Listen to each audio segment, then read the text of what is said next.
Now, soaps and detergents.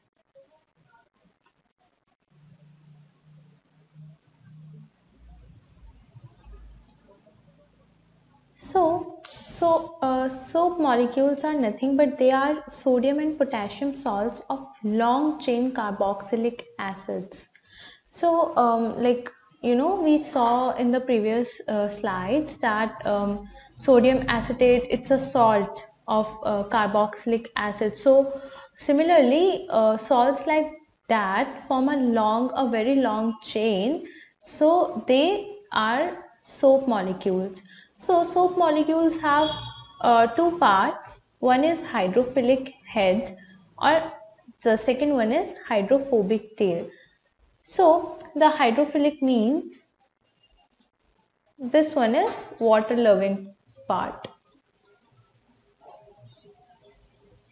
whereas the hydrophobic tail means water hating, or it doesn't it doesn't interact with water. Only the head part, the hydrophilic part, will only react with water. So the ionic ends of these molecules interact with water, while the carbon chain, it interacts with the oil that has to be removed. So now let us see the working of the soaps and detergents. So soap molecules, they form a structure called micelles, where one end of the molecule is towards the oil, that is this end, this is towards the oil droplet, while the ionic and the face is outside. So yeah, this ionic part, this will face outside.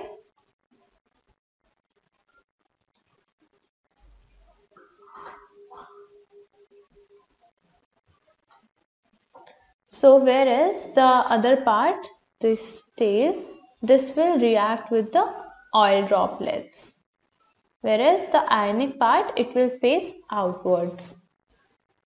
So this forms an emulsion in the water, and the soap micelle, it helps in pulling out the dirt in water and wash your clothes clean. So this is how the cleansing action of soap works.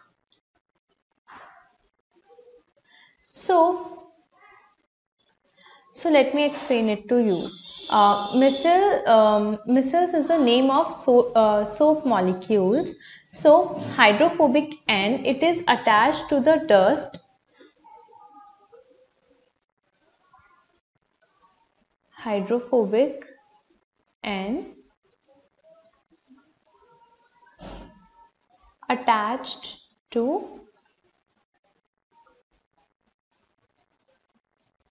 dust, oil, as we saw in the previous slide that the tail was the hydrophobic part, and it was attached to the dust, oil, grease or dirt, or the materials that we want to remove. So the detaching takes place and it gets suspended in water and can easily be removed.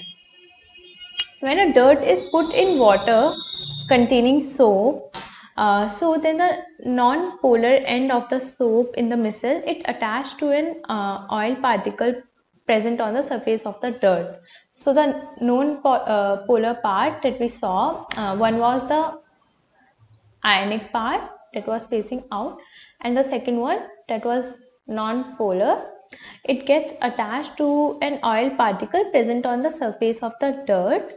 So the the soap micelles, they trap the oily particles by the non-polar end. They trap the dirt particles, and the polar end, it attaches to the water when the dirt is agitated in soap solution. So that is how the cleansing action of soap is done. So this is our soap molecule, this is the dirt.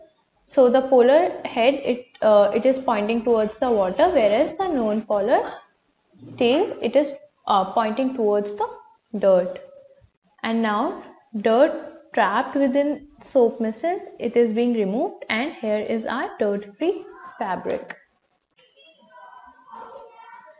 Now, hardness of water.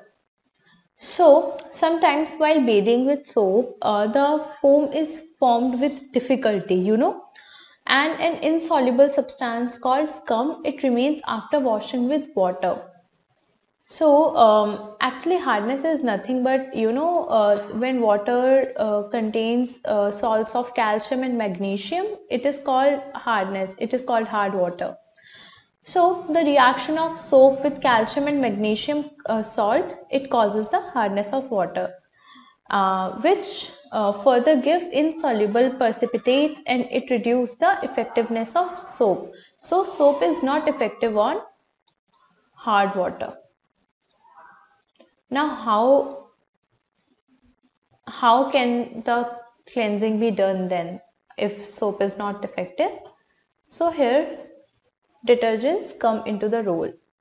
Detergents are generally sodium salts of sulfuric acid or ammonium salts with chlorides or bromides. They both have long hydrocarbon chains. However, the charged ends of these compounds, they do not form insoluble precipitates with the calcium and magnesium ions in hard water as the soap did. So thus they still remain effective in the hard water. Now question time. Would you be able to check if water is hard by using a detergent?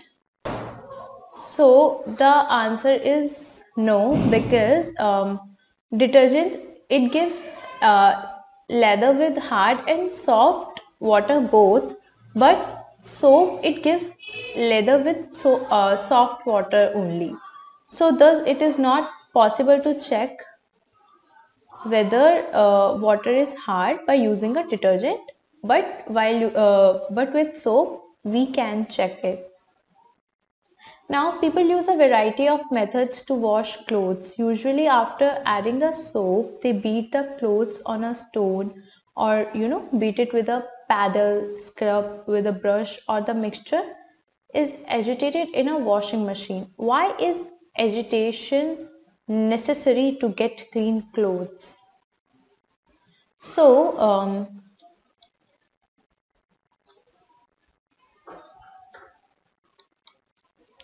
agitation is needed to get the clean clothes because it helps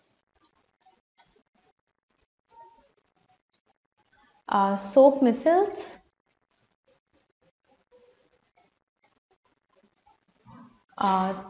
trap oil, grease, and other impurities that must be removed. The particles, they are separated from the surface of the clothes, and they fall into the water as they are beaten or agitated, effectively cleaning the clothes.